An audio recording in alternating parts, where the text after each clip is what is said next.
Hi, welcome to Tales from the Sky Lounge. It's a podcast about business, consulting, and venture investing. We get out there in the world and we talk to people who are making it happen and we get their stories. If you could like and subscribe, it really helps us get our message out. So today in the Sky Lounge, Antonio Pagano. Hi, Antonio. It's up. Welcome to Thanks Sky for Lounge. having me here. Yeah. Well, Antonio, who are you and what are you working on these days? Well, a bunch of things. I'm Loaded question, the I know. founder of a consultancy company, a software development consultancy company in Colombia, which would name Wawandco. And what we do there is we accelerate companies through technology, and we help them maximize their potential, the users of technology. And on the side, not so on the side, but taking a lot of my time, or most of my time, I'm the CTO and co-founder of Cybersecurity.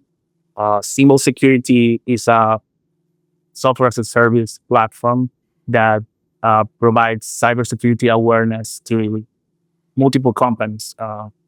So yes, I'm at this moment dealing with these two big tasks. And enjoying, by the way. Very cool. Well, a lot to unpack. And you're in Boston, if I remember right. Yeah. Where you are. It's very cool. Stay warm, for sure. Yeah. Well, let's kind of unpack it a little bit at a time. So my favorite thing to talk about, being a cybersecurity founder as well, would be cybersecurity. So let's take that one first. So Symbol, what aspect of cybersecurity do y'all go after, or how do you protect your clients? Yes, we are focused on the weakest part of any company. Most of the security vendors are focused on where there's a lot of insecurity, cybersecurity, but we see a lot of pressure in the technical part of cybersecurity, firewalls and networking and like prevention, or like systems that prevent from attacks. But we are focused on the human part of the equation. We understand that as systems evolve and they become stronger, we play an important role in making the people that work in the company stronger, making employees aware of the danger that's out there with cyber criminals and other threats. And we take an approach of facilitating the work of compliance teams through a platform that automates multiple processes for them. Okay. Yeah, and I think compliance is a lot of what's driving cybersecurity. But you have to go through the training and all that stuff. But man, like the worst thing you can hear as a cybersecurity CISO is hey man, click on this link. It's really cool. Or hey, I found this thumb drive in the parking lot, right? Or I got some weird email or text message. It's evolving to the physical world. Well, you already mentioned the USB drive that with the pandemics and the QR getting all that visibility that we know now. We also get attacks through QRs. It's called phishing. QR. So somebody changed QR that was in a public place, and then a lot of people scan it and go to dangerous side. So like at a restaurant, you had the QR code on the little thing, and then some bad person takes a sticker that looks just like the bar. Yeah. And then just stick it right on there, and it goes to a in the middle kind of site or something. Yeah. Or even like worse, there are these payment QRs. I don't know how common are in certain areas, that there are these payment QRs, like somebody takes advantage of the opportunity and just put his own QR on top of the original one. Like that, and then you get all the payment details. Yeah. We'll pay to the wrong person. God, man. Okay. Yeah, people are always the weakest link in cybersecurity for sure. Well, how did you get into that? You're a co-founder. What was that foundation story like with you and your co-founders? Well, so it was more of like, so I have a background in cybersecurity. I studied systems auditing as my specialization. I know it's like a postgraduate in cybersecurity. And while I was running Wawandco, at some point, one of our clients introduced us to a person that was connected with the channel for distribution. And he wanted to do something on the like just phishing side uh, of the training for cybersecurity. And we started talking, and I don't know, things clicked. We became co-founders and started it. We've learned a lot of things. Right now, it's a lot. It's not about phishing. At the beginning, it was phishing was everything.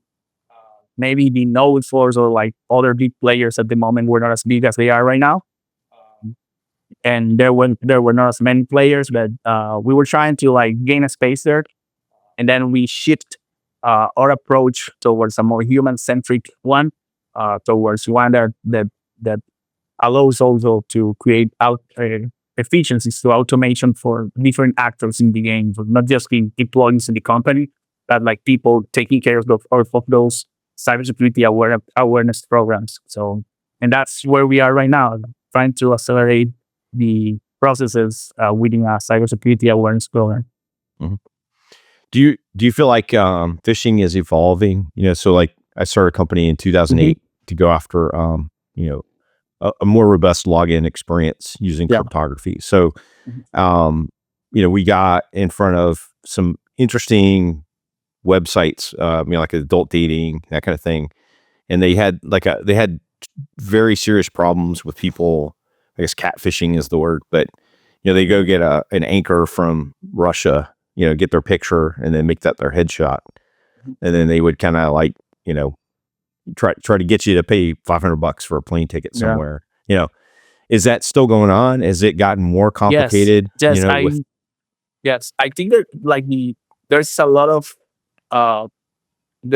it has evolved definitely, and there has been also a lot of measures taken by the providers to counterattack phishing, so that it's harder these days to train people also, because as a provider, one of the challenges we have is that either like every provider, let's say Office 365, let's say Google, they are putting a lot of controls in order to prevent phishing from coming in. So when you're gonna send like training for phishing, to prevent for phishing, like they're gonna say like, hey, this is phishing, and sometimes it's too hard. So that to me shows that the kind of attack that the actual uh, delinquent is doing is more sophisticated, because they're finding ways that maybe through the use of AI, maybe through the use of other tools, to put those emails in the inbox and get the people to click. Okay. So yes, it's evolving to a point where there are a lot of countermeasures that are being taken by the providers. That on the flip side, the malicious actor is also doing a lot of other stuff to get people to click links. So you said AI, are people using these language tools to go in and carefully craft like individual? So it used to be the game was, somebody sent out 1,000 of the same kind of email, dear, first name. But they were the same. With AI, are they able to kind of like rotate around and like carefully craft a message? Because one of the signs for like a phishing email is like the grammar or the how well written the email was. So some of these malicious actors are not like native in the language they're attacking in, but with AI, they cannot not only translate the message, but make it sound natural, and that makes things harder. So yes, and also like variations on domains, like typo squatting, I think is the name for this. They buy a domain that's very similar from the actual one, and you click on it, and they put a page that's equal to yours.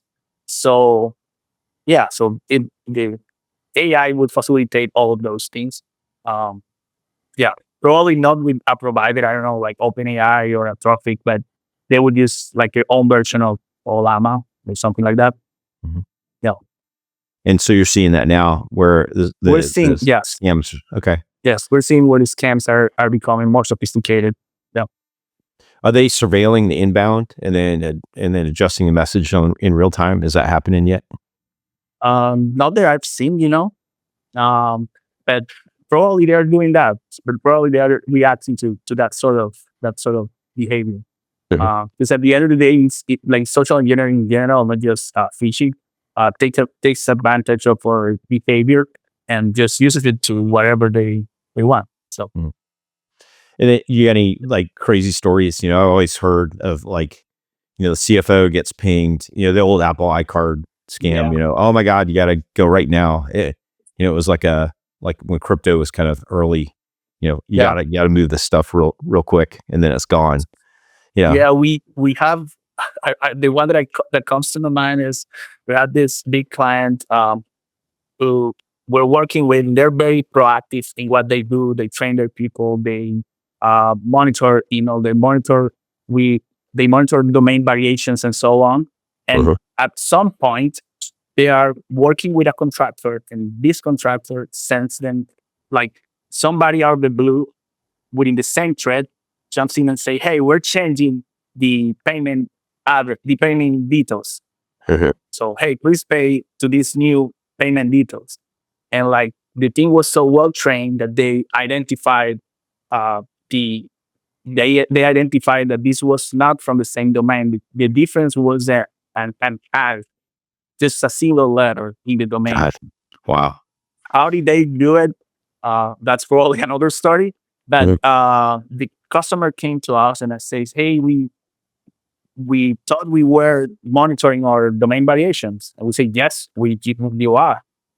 We look at the we look at the history of notifications we've sent to them, and that domain variation had changed like an hour before the attack, and we notified them immediately that like the response time for them was not the best.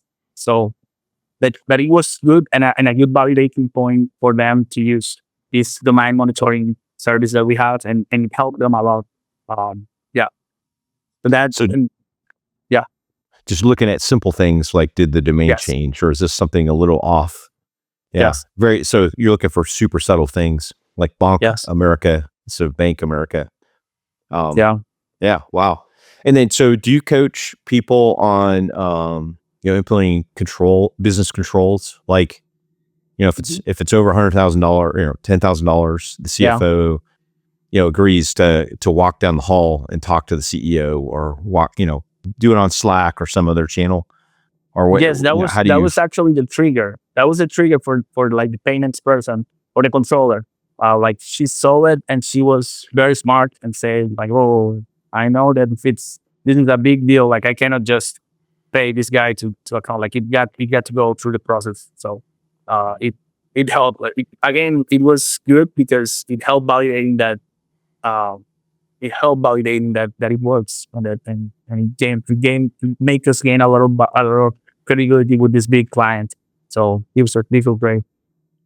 do you guys, there used to be this thing at some of these hacker conferences, the wall of sheep, so if you got hacked at the Uh-huh. at the conference, your name would go up there. But do you have something like that, but for like the opposite, your successes, like this one, like your Um, top 10 best prevention stories? yeah, I would say that this one is like the five one. There's Mhm. there's some critical that I cannot reveal like Yeah, some yeah, of the details that's because okay. I will be in trouble. Yeah, Yeah. yeah. Wow. Yeah, that's always fun. That's a fun part of being a cybersecurity company, I guess. Um, do you have exposure to the insurance part of all this cyber insurance? Do you see any Um, trends there? It seems like it's gotten like, I don't know, year and a half, 2 years ago, everything kind of tightened up a little bit. Do yes, you do you, yes. do you have an idea for why that was so? Or Um, I mean, I think it's very like visible how sophisticated the actors, like the bad actors, have turned into, and like how much evidence we have on that on different news. Like I don't know, you can pick any name of big company being leaked or something like that. But um, what's interesting about that is that we see the pressure to use our product from two angles. One is compliance, like compliance mandates you to do some things. And the other one is cyber insurance. So cyber insurance getting a style that they are now requiring uh, programs like for cybersecurity awareness, programs for different aspects of cybersecurity, and that's, I mean, I see that being a trend and not going down. Like that's gonna be tougher every time. Mhm. So like a SOC 2 or something like that drives Yeah. it. And then also, so people have to get cyber insurance because they have an investor, they have a big Yeah. customer that requires it, something like that. Yeah. Okay. Yes. Huh. Very Yes. cool. Well, so how are you and your founder running a business? Are you in the same city, or are you virtual away from each other, or? We're away from each other. My co-founder is in New Jersey. So we talk almost all the time. Like Wow. we keep talking. Yeah. And go ahead. So you lots of Slack, lots of phone calls, that kind of thing, or more than that? Yeah. We recently moved to Basecamp. Okay. And it's working very well for us.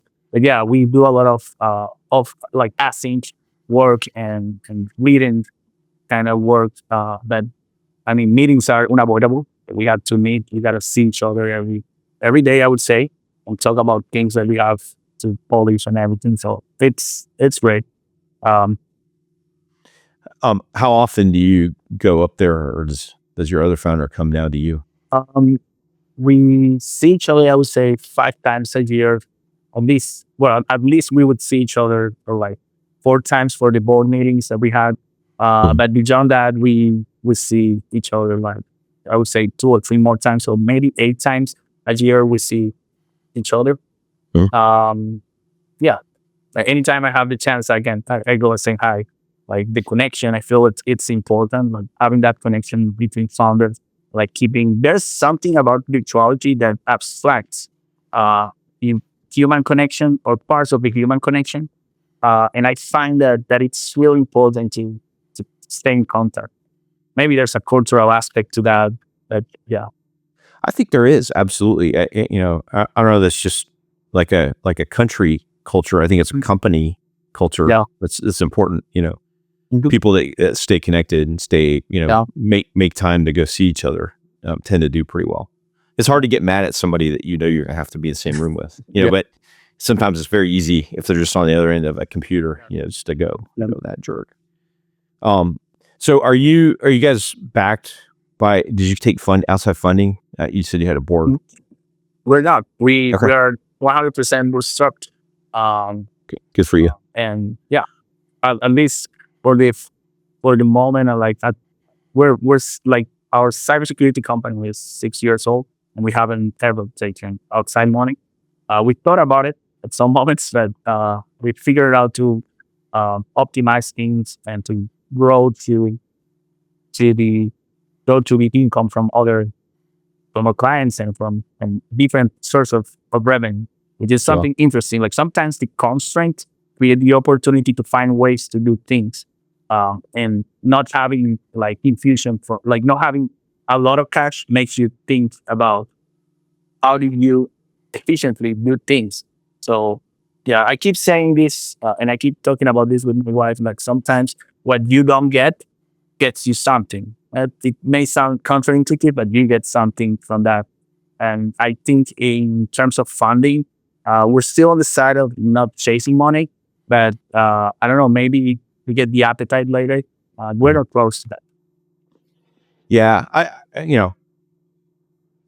money's not for everybody, and I think if you can bootstrap carefully and do exactly what you're saying is, grow intentionally, you build a lot more solid company, maybe because you have to, but Yes, but I think at the end of the day, a solid company is a solid company, and that's the goal of everybody, right? Whether you have, a whole bunch of money or just a little bit. And you're in Boston, so you're kind of in a hotbed of founder activity. Do you come in contact with other founders, or what do you think the kind of landscape's like right now?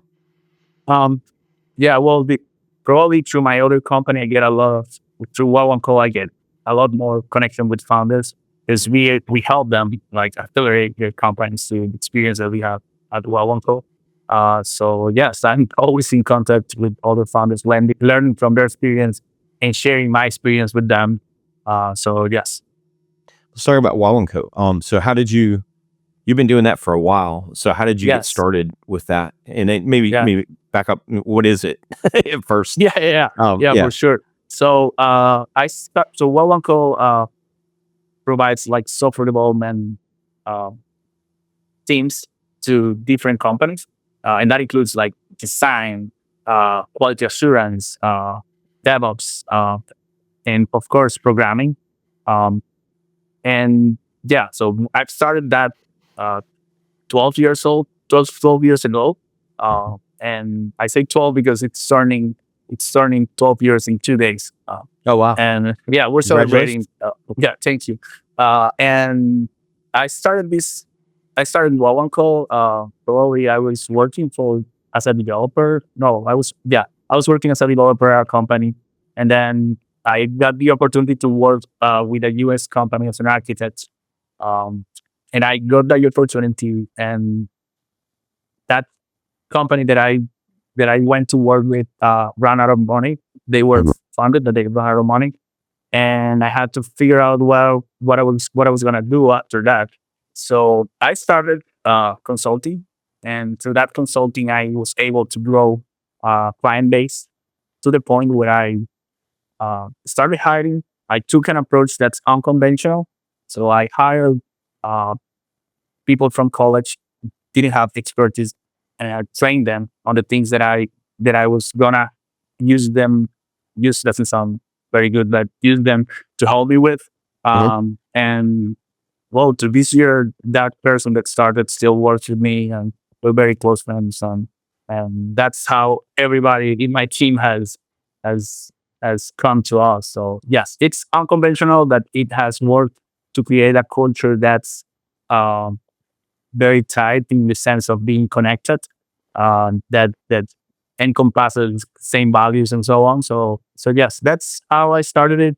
And yeah, these days I'm not as active as a CEO as in the beginning, but still very connected with what we do. Still attending a lot of things in the company and running the business, growing it as we go.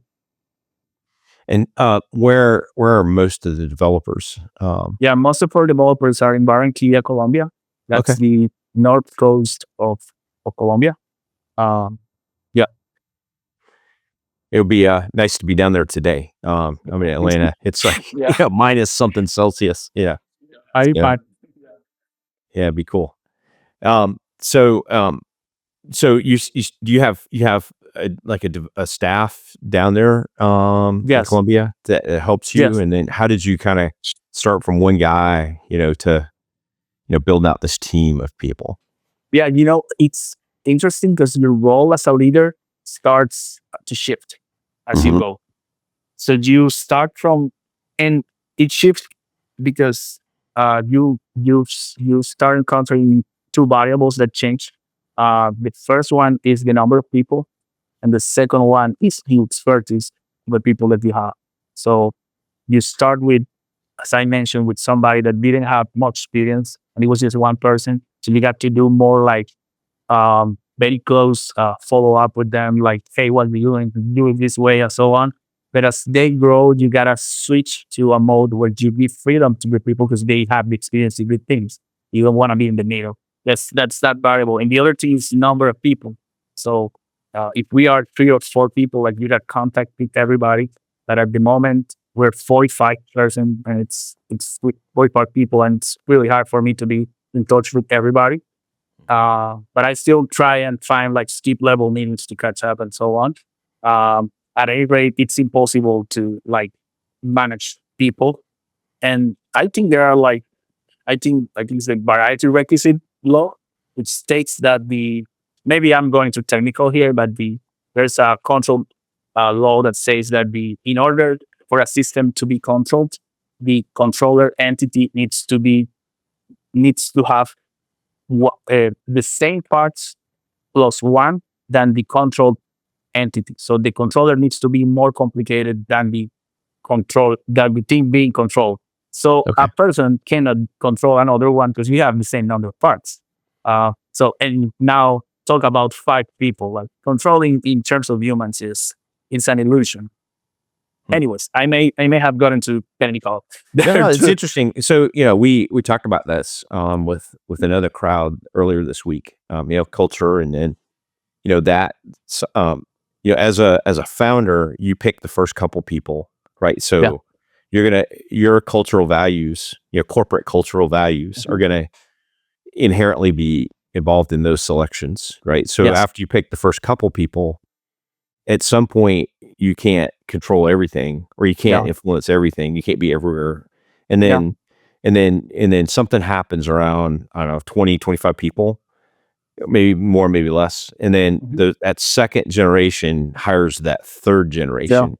And then as the founder, you can't, you're going to start missing, some of those processes, just because there's just a lot going on. And then that's when it kind of either, like, you've got very strong cultural values and you did a good job and everybody's kind of aligned, and then, or not. And then it kind of starts to spiral. Do you feel like you made it through that kind of second wave, hiring the third wave successfully, or did you have any challenges with that? I had a lot of challenges. I come from a very technical background. So I did not do, like, I don't know, at that point, I haven't done like management school. So I was maybe taking like agile methodologies kind of training, very, very, very disciplined on that. But I had a lot of troubles letting things go. And as a founder, I can tell that that's a common issue with friends you have. I've seen it in many founders that especially if it's solo founder, like, you can see how it's hard for us to let things go. But at the end of the day, I noticed that my team was doing a better job than me trying to do 5 things at a time. So it was not smart for me to be doing that job. So I think it helped me a lot to have an amazing team. I have to say that. Just the fact that I am splitting myself between 2 companies shows that I can delegate stuff with them, and the company is going to run amazingly. But I can tell that it's important, and hiring becomes a really important piece of the puzzle when you get to a point where you want to delegate. You have to feel sure that you're delegating to people that's capable of doing the job that you're doing better than you doing 5 things at a time. And I'm really thankful for having that. Quite honestly, that's something that's great for me. Like, I really appreciate that in my team. Did you have any help in terms of like a peer group or a mentor when you're first getting going? I did not, and that's probably because I err on the side of not being social. But I definitely feel that I've been listening to different podcasts, and I found that that's a very useful kind of way of like learning from the experience of others, from the errors of others, and maybe not falling the same traps that they fall. Um, so yes, I didn't have at the moment any like help, I don't know, coach or something like that. But I was maybe like listening to very like top voices and taking things from here and there, like mixing those beats and like finding ways to do it better every time. I wish I had like a peer group that would tell me, hey, do this, do that, this won't work, and so on. Mm-hmm. So with Wawandco, you mentioned you work with a lot of different founders. Yes. So do you want to share any wisdom there? What you see? You've been a founder, you've been another founder, right? Then, so now you see these young ones, and then they're kind of do the same stuff. You're like, oh man, here we go again. Yeah. Do you help them, or do you, what advice? Yeah, would you give? I try. Yes, we help them a lot in like trying to be out as soon as possible, like to be out in production, like out with your customer and learning as soon as possible. I would say that if I have to share a piece of like wisdom, I would say that you get to cut as much as possible from your V1, just to be out and gather as much feedback as possible from the market. Because at the end of the day, like you could go out with the greatest product and they can say, no, we don't want that. So the sooner you're out, the better you're going to be, because you're going to get more feedback and you're going to be able to learn from that feedback. And like, if we transition that into, I don't know, finances, like it's better to lose, I don't know, 100K than losing $1 million. Like you better fail fast instead of like delaying that even though I don't think you got to fail, you can you can make it. Like, yeah, Figure it out fast and then iterate. yeah, And agree. it's maybe not, it used to be fail fast, fail forward Yeah. was what everybody said. But Mhm. I mean, if you do it right, you just kind of, it's not so much failure. It's just take a Yeah. small step. Okay, we need to adjust. Take another step, adjust. And then you kind of Agree. get, Yes, I think it's a failure when you don't learn from what you're doing. When I say learn, maybe for like as a person, like at a personal level, like it's essentially not learn. But as a team, like if you don't include what you've seen out in the market into your platform to make it better. Like if you are just sending things out and saying, no, it doesn't work, you fail. But if you take the input that you're getting and making that feedback get to your app, then you are learning, you're growing, and it's not like you've lost what you've done. Yeah. so who are these founders? Where do they come from? How do they find you? Are they, Yeah, that's yeah. well, it's different. Like we have different sources for this. Like website is probably where we get most of the requests for I don't know, for help. Um, but we also get referrals from a lot of our clients. Most of them are very happy with us, and just recommend us and say, "Hey, we we have this amazing team in Colombia. Like, hey, team, they can help you build this and that." And that has worked very well. But we get a lot of business through our website, and that worked very well. We haven't invested much in like paid advertisement, but we get some good number of deals from there, and it's growing. So we'll keep doing what we're doing there, and try to keep improving it to get it to grow a little bit more. So who's starting companies these days? Is it young people like right out of college? Is it older people that kind of have been in the corporate work world? Do you see a lot of repeat founders? There's a lot of solo founders. That tendency, it's getting bigger and bigger. And I say that because we get the chance to work with people in communities where they just hire us for like tasks on platforms that they have built by themselves, but they've grown it to a point where it's impossible for them to like make it scale. Maybe they are focused on marketing or other areas of their business. Uh, so yes, we've seen a tendency on these like professionals that are trying to make an extra income through an app that does this little niche thing, and then all of a sudden that little app turns into a business in itself, and they start shifting away from their work into making their first like their main income stream this application, and that's when they have to hire the pros and say, hey, help me with this, help me with that. Like DevOps is an area where that becomes very natural. Would you, I don't know, you can put your app in, let's say, this tiny platform, but then when you grow, you can know like how to deal with this amount of transactions that you're getting, and like you build the app for one thing, but you didn't build it to scale that way. And that's when we help them. We allow them to grow, and also help them concentrating what they like doing more, like the core of the business or like other things that they definitely rock on. Do you have a sense for you haven't been in business a long time, almost 12 years. Yeah. Like, do you have a sense for the flow of venture investing? Like it seems like it kind of slowed down a little bit Yes. post Silicon Valley Bank. Is it turning around yet, or It is. okay. It is turning around, and I say this for like the two sides of the coin that I'm playing. Let's go that way. Like I see it at Wawandco, like we're getting a lot more. Like, hey, I want to build this, or I want to invest in this platform that I have, I want to grow it, and so on. And or I was racing last year, but I couldn't. But now things are looking differently. I've seen this, and on the simple side, we see how like you touch on the topic of receiving capital or like getting investment. Like we're getting a lot of requests for like, hey, we want to put this amount of cash in your business. Where like 1 year ago, if we were to go and chase some cash, that would have been impossible. Like with, but yeah, so it's kind of flipping back to a more active VC kind of world. And I think it's natural with like interest rates going down and so on. Like that's gonna make the market a lot more active for like investment, for like acquisitions and so on. So with high interest rates, it's safe.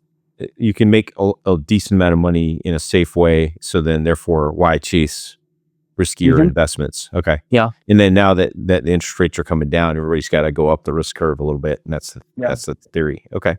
Yeah, that makes a lot of sense.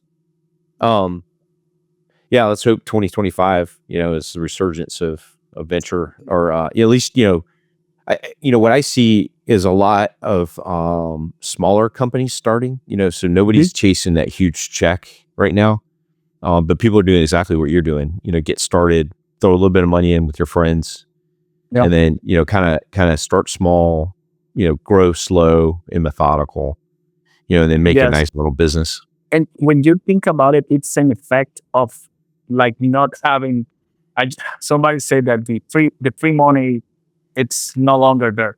Like there's no more free money. So everybody wants to like optimize, and like since there's like it, so they're starting these companies bootstrap, and there's more of a tendency on that, just because it was hard, at least last year, to get money from VCs. So they the tendency was to just build your company with whatever you have, like smaller companies, and let's grow it slower, but let's grow it. And now maybe with the new tendency, things split back a little bit. We see a lot more of investor on that content. So, you're involved in two different companies, which is like amazing, right? And then two continents, right? And you got all kinds of interesting things going on. How do you handle all that? How do you? Are there days where you just go, man, I just want to go ride my bike, or I just want to stop for a second, right? Definitely. There are days like that. There are days where, I mean, it is what it is. Like you get crazy with the amount of things. But I say that I had an amazing team, and that's, I would say, my treasure. Like I have a team that's very well equipped to help me with things that I have in the everyday. In both companies, I have a great team at Symbol. Like Symbol's amazing, and the same at Wawandco, and that helps me delegate stuff and like free myself from the pressure that should be like handling those two ones. Quite honestly, I thought this was gonna be harder, like running with two companies, but I find a way. I found a way to be present in both companies, and it's working very well.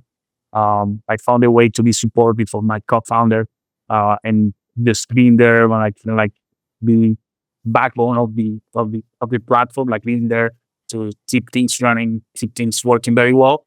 While he runs the growth operation at the company, like growth and sales part. So we complement each other very well, and I'm also very thankful of that. And I'm really enjoying. So what are you going to do for your third company? I don't know. I first need to get rid of one of the two. Like I don't know. Like either. And the hard thing is I don't see myself going out of any of these, because I really enjoy it. Like part of me still wants to be producing products, but another part of me wants to help other people and learn from the different experience of shifting technologies and doing stuff. So, are you intentional about blocking out certain times for your personal life? Yes. And then how do you think about that? Yeah, I've been very good about that since the beginning. I copied that from the Basecamp guys, where they say like at 5 p.m. like it's over, like you are not working after that, and I kind of took that literal. That doesn't mean that I've never been after 5 at the office. But there are cases where you have to stay, or Saturdays like where you have to jump in and fix things, especially if you're a founder. Like that line gets blurry if you are founder. But I've been very good about like saying that at 5 or 6 p.m. I got to be at home. I don't remember a day that I haven't read to my child. Maybe if I'm traveling, but if I'm at home, I'm always reading for them to sleep. And I have the pleasure to do that. and I'm again thankful for having that. But yeah, I think I've been very, very intentional about that. And when it's needed, it's also noticeable that it's needed, and there's no question. Or I haven't had like a, I don't know, like my wife saying, "Oh, you're all the time in the office." No, that's not me. I've been with the kids. I've been at home, thankfully, and I really enjoy it. Really enjoy it. And you feel like that takes the pressure off, or recharges the batteries in some Yes, way. And then when you're yes, at work, you're 100%, yes. because you've already taken care of the family and Yeah. recharged and had a good Yeah, time. and beyond that, there's also like the sleeping routine. Like if you don't take care of yourself, like it's harder to take care of anything else.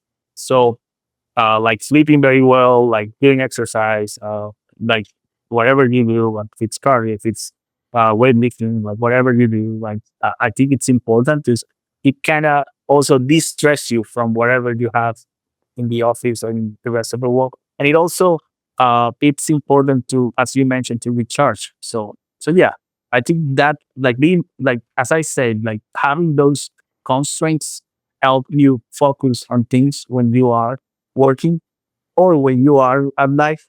Even though for a founder, it's really hard to make that line not blur because we will have different events that will pull you away from whatever you're doing.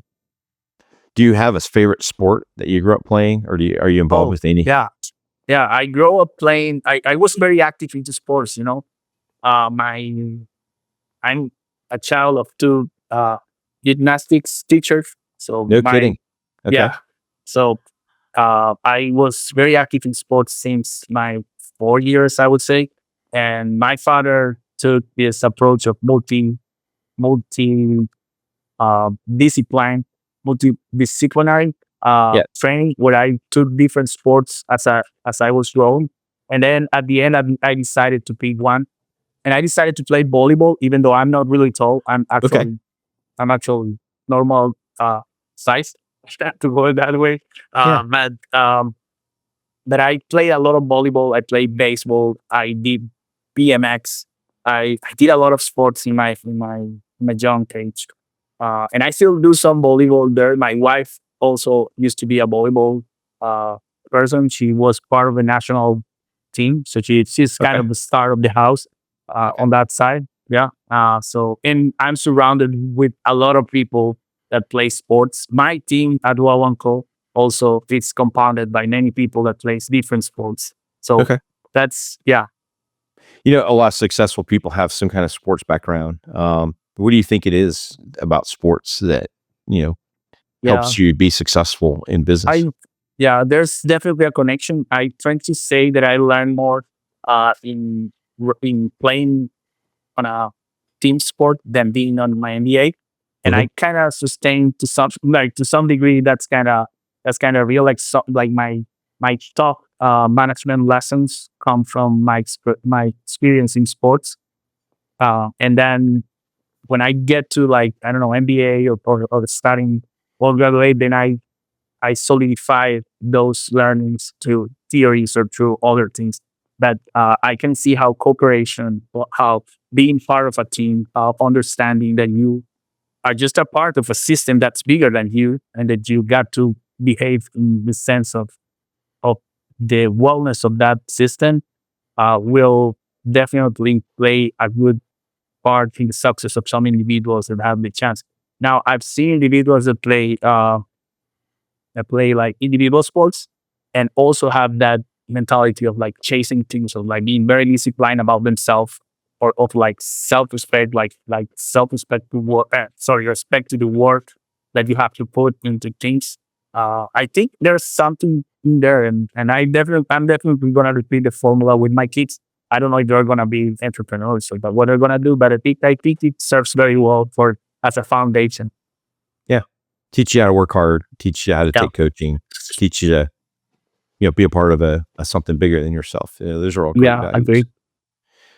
Me turn around. So, MBA. So when I was young technical founder of we had a software company, and we did IT outsource administration, like way back in the day.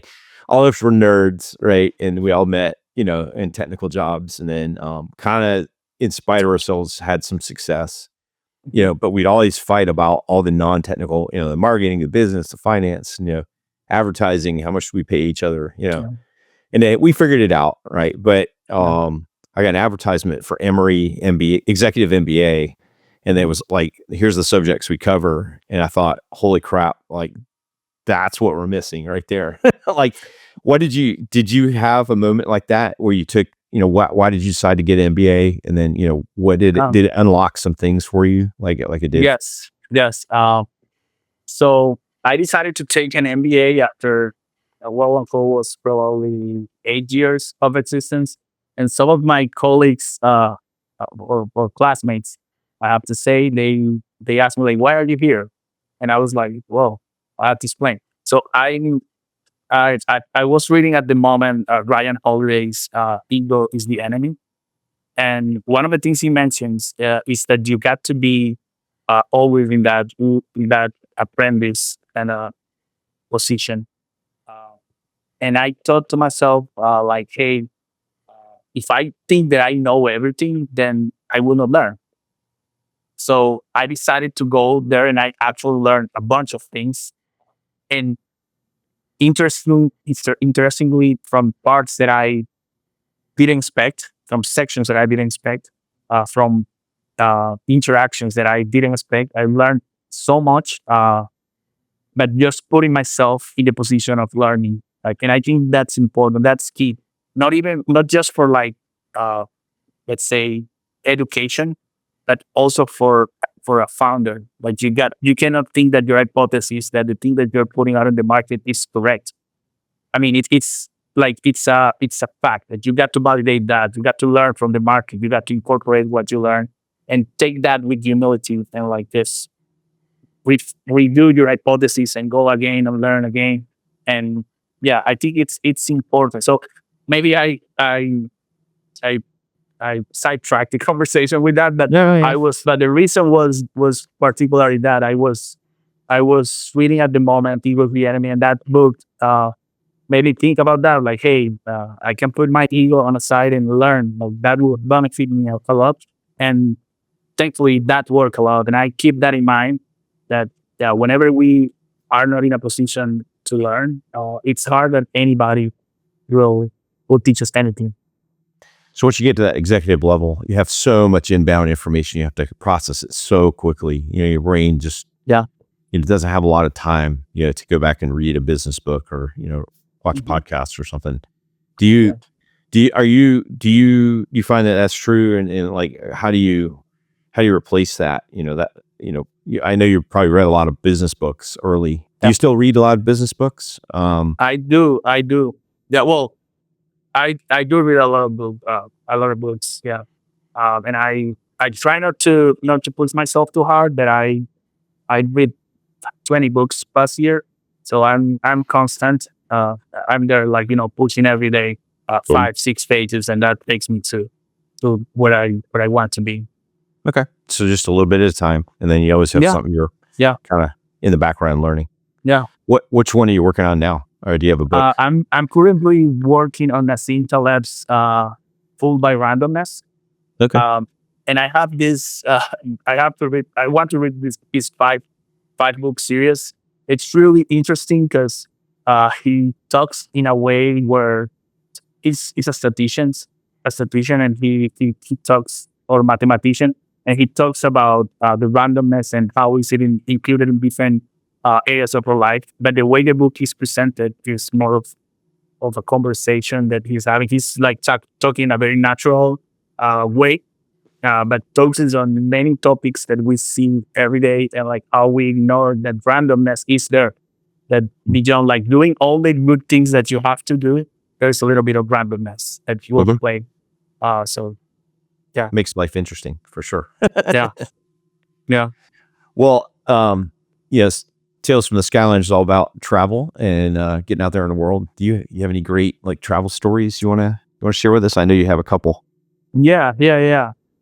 Maybe this is like short travel story, but at some point, one of our clients at Wawandco was a party solutions company, software as a service, and they got a request from the FBI because somebody that had robbed a bank, uh, they suspected that that person was in one of the parking lots they managed. Oh man. Uh, and they knew that we have cameras there. So they wanted to see if in our system we got something. So we start, well, not me directly, but one of the guys told me like, hey, let's review. And we started reviewing. This system has a lot of like OCR, like for license plates and so on. And the guy came on a car, he was parked in front of the parking lot, but he didn't come in to the parking lot with the car. And we could not capture the license plate. And then we were like looking at the video. So what's happening there? What's happening? And then one of my teammates said, well, let's say what his gesture is. I started like looking at corporal. We moved into detective mode. And they started like analyzing their gestures. And they say, oh, I know what's happening. This guy is coming on an Uber. This is an Uber car. Like, okay.